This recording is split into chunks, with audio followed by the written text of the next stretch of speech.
The night they took them, the world went quiet at 2:17 Universal Time Coordinated. Across continents, power grids flickered. Cellular networks dropped to silence. Satellites blinked off one by one like stars dying in the night. In an age of global connection, a sudden, coordinated blackout like this should have been impossible. But it happened. And in the seconds that followed, Earth held its breath. Above the city of Sao Paulo, the sky tore open. Not in metaphor, literally. A glowing gash of blue light split the clouds as if someone had sliced reality itself. And through it came something. Not aircraft, not ships, things. Tall, bone-white machines with twisting limbs and hollow cores. They made no sound, but wherever they passed, car alarms exploded, dogs howled, birds spiraled from the trees. They descended without urgency, moving like reapers on a schedule. No one understood what was happening. By 2:20 Universal Time Coordinated, they were everywhere. In New York, a mother screamed as a beam of pale light passed through her apartment wall and lifted her toddler from his crib. The child vanished into the air. No heat. No sound. Just gone. In Tokyo, emergency sirens wailed as similar beings marched through schools and daycares, lifting children into the sky as terrified teachers fought back with whatever they could: brooms, chairs, fists. It didn't matter. No adult was touched. No teenager. Only children. They vanished from nurseries, from playrooms, from hospital cribs and tents in war zones. It was surgical. Precise. Planned. And it all happened in less than 22 minutes. At 2:39 Universal Time Coordinated, the rifts closed. The machines disappeared. The power returned. And Earth screamed. General Arya Voss was in the Pentagon when it happened. A war veteran and former NATO strategist, she watched the event unfold on monitors that blinked back to life just in time to show her niece, Emily, age 6, being pulled into the sky above her Chicago home. The grainy footage would replay in her mind every night that followed. Voss issued the first unified global alert at 3:01 Universal Time Coordinated. We have been attacked. Coordinated strike. Unknown enemy. Civilian targets only, specifically, children. I repeat, children have been taken. Phones rang from Beijing to Berlin. Governments scrambled for answers, but there were none. No alien message. No demands. No trace left behind. Except the silence of 100,000 empty beds. In Lagos, Nigeria, Dr. Emeka Onwuchukwu stood on his rooftop, still in a lab coat, staring at the smoldering crater outside his daughter's school. The building hadn't been destroyed by weapons. It had simply collapsed inward, like a hole in space opened and swallowed the core of it. His daughter, Kelechi, had been inside. He didn't cry. He just walked back into his home and began pulling apart his quantum relay prototype. If something had come through, then something could follow it. Meanwhile, in Seattle, Liam Tran sat in his daughter's room surrounded by her drawings. He replayed the moment a beam of light had lifted her from the backyard where she was feeding their cat. The cat was still there. Just the child was gone. Liam was a cybersecurity analyst, former military contractor turned dad. But that night, something inside him snapped back into place. He turned on his old servers, reactivated dormant accounts, and began tracing orbital data from the blackout period. If they came through space or another dimension, there had to be a trail. Somewhere. Someone was going to pay. By sunrise, memorials formed in every city. Stuffed animals piled on sidewalks. Thousands stood in shocked silence. Parents wailed on live streams. Global news anchors broke down in real time. Psychologists couldn't find words. The Vatican called it a theft of innocence. The United Nations convened an emergency session. But the world didn't want diplomacy. It wanted names, coordinates, targets. No one had ever dared to attack Earth this way. And no one had ever made the mistake of taking what humans valued most.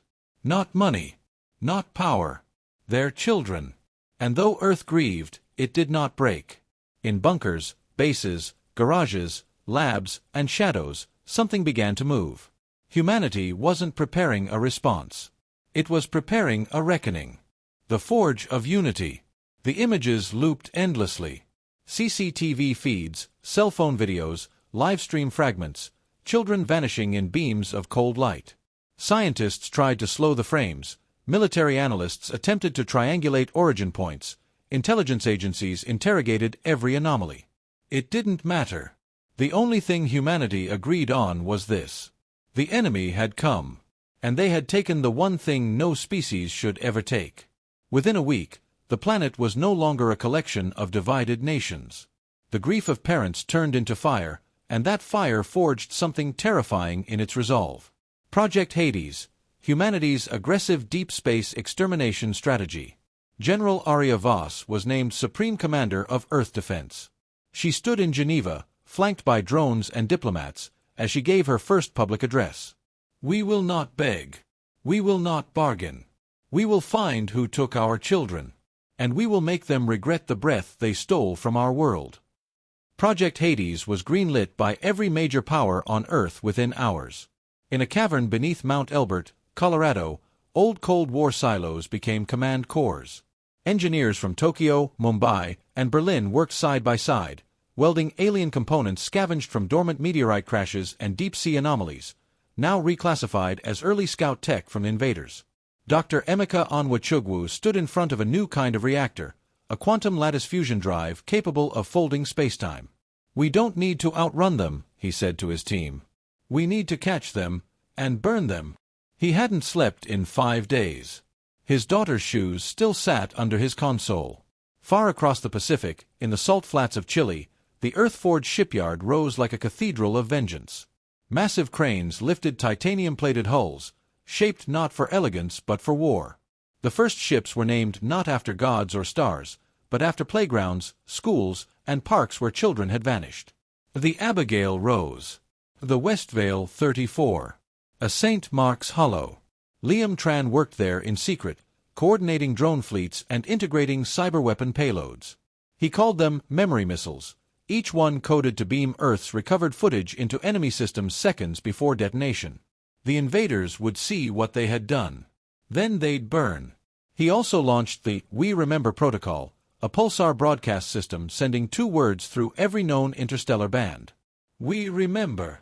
The Thar'Kai, if that's what they were, never sent a message. But Liam didn't care. The time for warnings had passed. Not all of Earth agreed on how to respond. In Vatican City, peacekeepers pleaded for restraint. In parts of the global south, humanitarian leaders worried about escalation.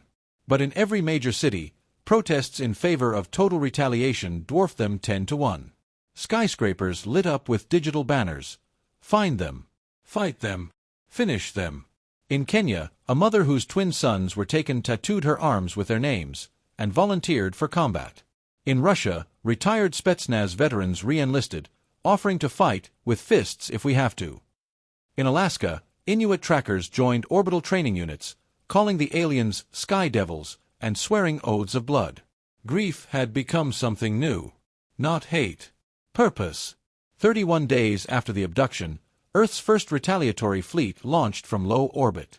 3 dreadnought-class vessels, 14 strike cruisers, and a swarm of drone clusters, each fitted with rift tracking systems and deep space engagement capabilities.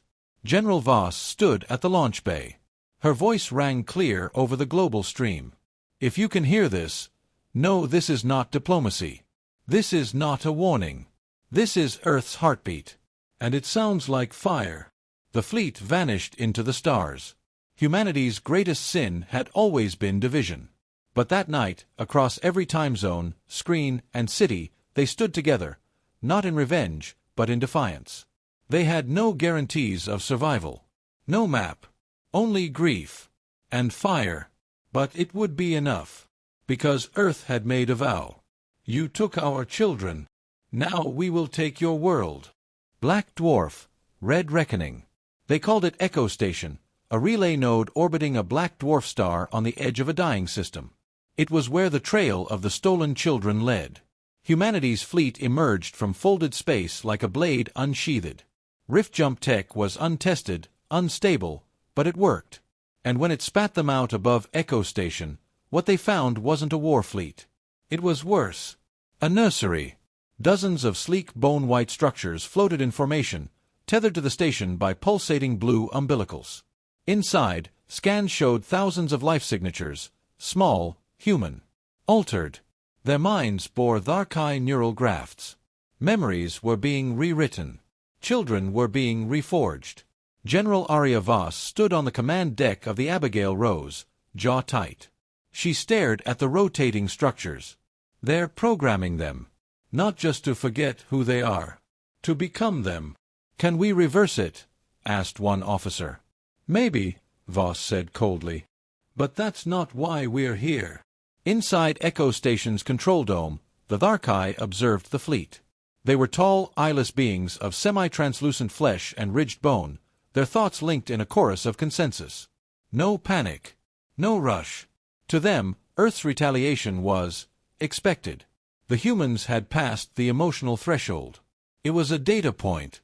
But something was off. The humans weren't transmitting diplomatic frequencies.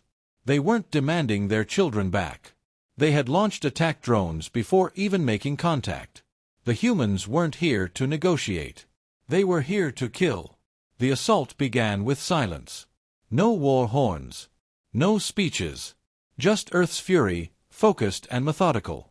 Railgun clusters fired kinetic rods at 12% of light speed, pulverizing 2 of the Thar'Kai habitat rings before alarms could sound. The Westvale 34 closed the gap, spewing clouds of hunter-killer drones. They latched onto the station's exoskin like hornets and began carving holes with plasma torches. Thar'Kai defenses activated, organic turrets, drone swarms, psychic dampeners, but Earth had prepared for all of it. They weren't just fighting aliens. They were fighting child thieves. Liam Tran led the infiltration unit aboard St. Mark's Hollow, their ship slicing through the station's outer dome. He wasn't a soldier, but he had volunteered for this mission. He had seen his daughter vanish with his own eyes. He'd traced the rift signature here. And now, he was armed with a pulse rifle and a hard drive containing the memories of every child the aliens had taken. The halls were a nightmare of soft bone and chittering whispers. Human children wandered the corridors, implanted with neural nets, speaking in strange languages. Some stared blankly, some screamed when they saw humans. One boy lunged at Liam, speaking in pure Thar'Kai binary. A soldier raised his gun, but Liam stopped him. He dropped his rifle, knelt, and played a voice recording through his suit. "Hey, Eli. It's Daddy. We love you. We're coming." The boy froze.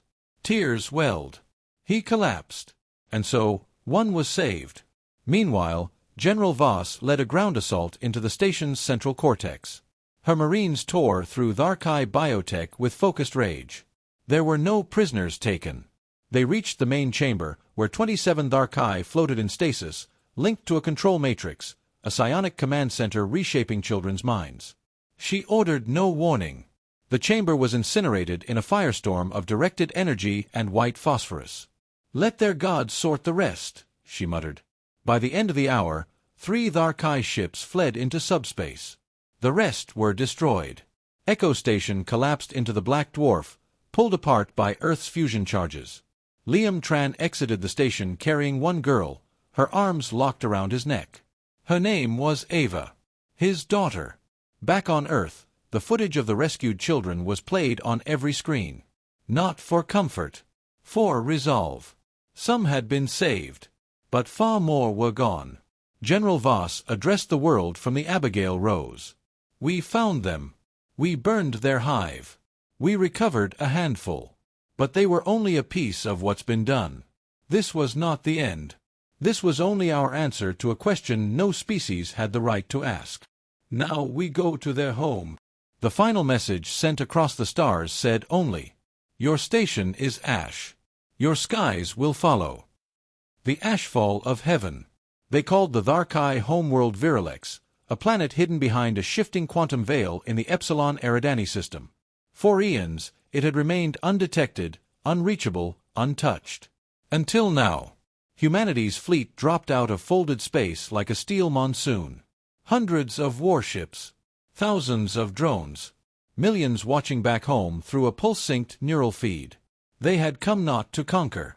They had come to finish this.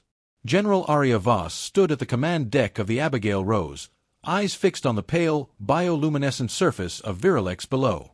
Massive organic towers spiraled into the sky. Strange rings pulsed in orbit like guardian serpents. But it was what lay beneath the surface that mattered most. The last of Earth's abducted children were down there. The stolen. The changed. And some, possibly, still savable. Viralex responded like a wounded beast. Spires launched spore missiles into orbit. Thar'Kai hive cruisers erupted from beneath the oceans, shaped like writhing mantis shrimp covered in bioplasma armor. They fought with psychic waves, attempting to overwhelm Earth's pilots with emotion, grief, fear, confusion. But Earth had been living in grief since the day they came. And fear. That had been replaced with rage. Liam Tran led the recovery unit to the planet's southern hemisphere, where scans had located the spindle vaults, genetic processing centers designed to overwrite human consciousness. His daughter Ava, rescued at Echo Station, sat in a secure observation chamber on the St. Mark's Hollow, whispering words only the Thar'Kai used. But when Liam suited up to descend again, she looked up. "Daddy, they're afraid of you now." He paused. "What do you mean?" "They thought you'd break when they took us. But you didn't. None of you did." Liam didn't speak. He just nodded and jumped. The assault on the spindle vaults was unlike any Earth had waged. Gravity shifted mid-stride. Walls screamed. The air was thick with pheromonal fog meant to suppress anger. But it didn't work. Earth's soldiers moved like fire in a drought. They blew apart biocores, dragged children from pod matrices, and shot anything that writhed in protest. Liam found a chamber with 100 children suspended in nutrient tanks, alive, but altered. He uploaded their neural backups, recordings pulled from the cloud before the blackout. Memories returned in bursts. Some cried. Some thrashed. All remembered. One by one, Earth took them back. Meanwhile, in orbit, General Voss prepared the final strike. Satellite relays revealed the truth. Viralex was not just a planet, it was a nursery world. The Thar'Kai were not simply invaders. They were a dying species, using stolen children to survive. Their minds could not reproduce consciousness, only overwrite it. They weren't breeding. They were replacing. And Earth had finally seen enough. "Initiate ashfall," Voss said. Thousands of kinetic projectiles launched. No nukes. No radiation. Just rod-from-God tungsten pillars, non-nuclear, gravity-driven annihilation. Each one fell like a meteor strike. No screams. No speeches. Just justice. The sky over Viralex turned to flame. Cities crumbled. Vaults shattered. Organic towers imploded, collapsing like bone structures as their minds screamed in collective despair. And as the Thar'Kai attempted to flee, Earth's fleet shot them down one by one. There would be no sanctuary. Not for child thieves.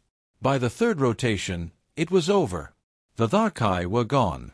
Their legacy, fire and ash. The skies of Viralex darkened with smoke that would never clear. Earth didn't cheer. There were no parades. Just quiet. A sacred silence. On the flight home, Liam sat beside Ava. She clutched a memory cube, the last recording of her younger self before she was taken. She whispered, "Will they come back?" He shook his head. "No. They won't." She looked at the stars. "Good." Back on Earth, the rescued children were placed into neurorestoration programs. Some would recover. Some never fully. But they were home. And the message had been made eternal. Earth was not prey. Earth was not to be tested. Earth was not merciful to those who stole its children. In the ruins of Geneva, where the United Nations had once met, now stood a memorial of scorched stone. Etched into its surface. "We found them in darkness. We brought them home in fire. We are humanity. And we remember everything."